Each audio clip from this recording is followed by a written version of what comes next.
So Dobre, thanks so much for being on the show. It's an honor to have you on. Now you've got this incredible personal journey, right? You know, you've written about it, you've spoken about it, I've read about it, I've heard about it from Asia to Israel. Give us, if you can, I know there's so much more. It's such a detailed, interesting tale that I would recommend everybody to hear about in depth. But give us, if you can, sort of a little bit of this journey of yours. Thanks so much. Yeah, I grew up in England, normal, secular Jewish guy, lots of sport and music and partying. And I went to university and I started looking around me and I saw that not many people seem to be living with such vitality and joy and depth and meaning in life. So I decided I really want to work out what it's all about. What am I really living for? And I started looking in the Eastern philosophies and lots of martial arts films and Bruce Lee films and started meditating. So after I finished university, I went to Asia for 6 years and just did martial arts and lots of 10-day silent meditation retreats and hiking in the Himalayas and taekwondo, aikido and kung fu. And I just immersed myself in basically trying to train my mind and my body in order to live a healthy, happy, meaningful life. Wait, I have to stop you. What was it like to be quiet for 10 days? Like, what happens to you? Because I have a hard time, like, you know, I don't think I can do 10 minutes. Like, what happens to you, you know, in day 4 when you're just like, what goes on in your brain when that happens? Funny, actually, because I was about to say on day 4, I wanted to run away. Because it's crazy. As you say, most people can't even sit for 1 minute. We're distracting ourselves the whole time with programs and video games and WhatsApp and stuff. But on about day 6, you find the peace that's there, that's behind you. And then on day 7, you want to run away again. And on day 8, it's peaceful again. It's just a whole roller coaster. But eventually, it comes to a settled feeling of peace and clarity. Wow. So how'd you end up in Israel? I actually was not going to come to Israel. I was going to go to South America. I wanted to canoe down the Amazon. But I just thought I'd stop for a couple of weeks to see some friends. And that was 12 years ago. So what was it about Israel that made you stay? It was really 2 things. Firstly, someone said to me, why don't you study Judaism? After, you know, I was teaching Buddhism in universities in Thailand, and why don't you study Judaism? And I said, because it's not very spiritual. It's nice. I like the rituals. It's okay, but it's not really a path to enlightenment or well-being. So someone said, no, come to this class. So I went to a few classes, and I really very quickly saw that the Judaism that I thought was Judaism and I didn't like so much isn't actually the depth of Judaism. And I saw that most of the ideas that I'd learned in the East, we have in Judaism in a very, very deep way. And the other factor really was, I'd always ask people, how do you know this is true? Because I love Buddhism, I love the other religions and the practices, but I always wanted to know, you know, everyone says a different thing. How do I know which one's actually right, which one's true? And I'd done philosophy at university, and the only way you can really know something is evidence, really. What's your evidence? Do you have rational, empirical evidence? So I'd ask my Buddhist masters and my Hindu masters and my Muslim masters, and I'd ask everyone, and they just said, because this is what Buddha said, or it feels right, or my meditation. I never got a good answer until I came to Israel, and I thought I'd stump the rabbis. I'd say, go on, how do you know it's right? And they said, well, we have evidence that there's no way a human being could have written the Torah. So I started studying it, and because I didn't want it to be true. I wanted to go to South America, but I saw the evidence and it was very compelling. So I put it on atheist websites and atheist forums because as I said, I didn't want it to be true. I said, I want to refute this. And while I was thinking about it, there's a trail in Israel called the Israel National Trail. It's 1,000 kilometers. I think that's about 700 miles.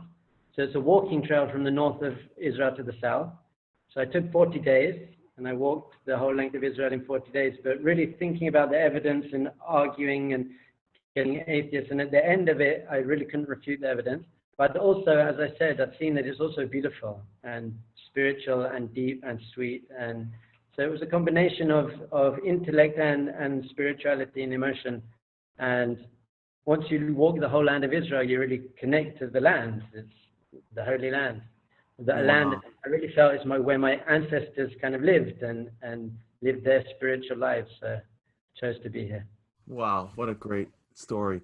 Let me ask you a question, because even as you're speaking, the concept of spirituality, especially I guess through a Western mind, could very much lead to something that is not physical. So health and fitness could be like non-spiritual things. Like you can go out and work out, but that's not spiritual. What's your perspective, I guess, from especially your background and seeing it from different perspectives? What is your perspective of the Torah and spiritual perspective on staying healthy, being fit, eating well, and really the body, keeping your body at a certain level? Yeah, it's really always to do with your intention. Why are you doing what you're doing? Why do you want to have a good and healthy body? So is it because you want to show off and you want people to think, look how strong he is? If you're getting your sense of self based on your body, look at even your clothes and my muscles, then that's not the Jewish perspective on body. But we believe that true spirituality can only come through embodied practice. And what do I mean by that? In the East, it's very, to be spiritual, you have to separate from physicality. So I fasted once for 7 days, for example. I had 2 cups of water a day, so it wasn't a whole fast. And 3 of the days I had a small slice of papaya. But in the East, it's don't get married and don't eat a lot of food and don't touch money. Just get rid of just detach completely from the physical world. And England, where I grew up, and I guess America, it was the opposite. It was all physical and eat all you like, and it's all get my sense of self based on my money and my body. So Judaism, I think actually this is why Israel's in the middle of the East and West. So there's a balance, and the balance is moderation. So we see in everything, even with money. In the East, don't have money. This is big generalizations. In the West, is a lot about money. Judaism says you can have money. It's okay, but what are you using it for? Are you using it to help people? So the same with the body. So are you improving your body in order to just look good and feel good? Are you improving your body because you want to live in this world with vitality? And you can't have vitality if you're not healthy. If you're smoking, if you're eating too much, if you're not exercising, you're not going to be able to live a spiritual life. So we say that the body serves the soul. It's like the spacesuit. We really, in essence, we're a spiritual being, we're a soul. And the body is the spacesuit that we need to be in the physical world. And Judaism says we should uplift physicality, not detach from physicality. So all of the mitzvahs, for example, are really physical acts.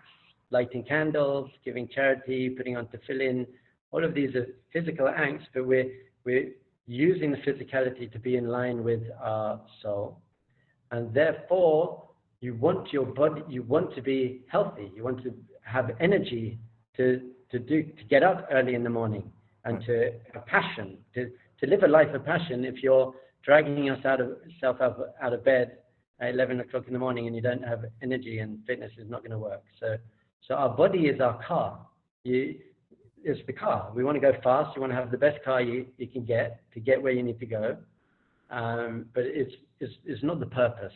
The car isn't the purpose. The car is taking us to our purpose. So the healthier our body is, the better we're going to achieve our spiritual purpose, which is really connection to divinity, to Hashem, to God, to ourselves. The other, if I may carry on, is very good for your mind. Going to the gym is very good for your mind to have some physical focus as well, to ground yourself. Often spirituality is very very nice and hippie, like meditating and floating around all day. But Judaism says we need very physical, grounded spiritual practice as well. So we need strength and health of body to really achieve that. Incredible. Last question. I'm curious as to, I asked how you stayed quiet for 10 days and were you going crazy on day 4. So now, having fasted myself, throughout my life, you're like counting down till it's over on day 1. So what is it like what goes on in your mind when you're midweek on these week-long fasts? Are you recognizing a power that you didn't think you had before? Are you going out of your mind? Like, what takes place in your mind when you're in day 4 and you've got 3 more days of a slice of papaya and 2 cups of water? You really look forward to the You know what I'm papaya, saying? by Like, the way. you're still Jewish, right? You still got that gene. So what goes on? So really, it's about self-control. And in Judaism, self-control is the soul being in control. So you learn to watch hunger, but not have to react to it. Just because you're hungry doesn't mean you need to eat. Just because you're tired doesn't mean you need to sleep. You don't have to believe everything your mind says. Right. And you don't have to do everything your heart tells you want to do, and you don't have to do everything your body is telling you to do. So Yeah. you start actually getting energy from your neshama, from your soul, overriding your mind and your body. Obviously, you don't want to do that for your whole life. Judaism says that's not healthy. You've got to have both. You're not meant to be fasting so much, but you have to be able to override those things. Amazing. Well, as I said, the ultimate is to uplift it all, to bring it all with us. And apparently, at the end of days, eventually we're going to be a soul in a body, and the body becomes a perfected, almost a spiritual entity in line with the soul. So you have to be trying to do that in this life. Amazing. Well, Dober, thank you for the time. Thank you for the light that you bring to the world. It's much appreciated. Thank you, Charlie.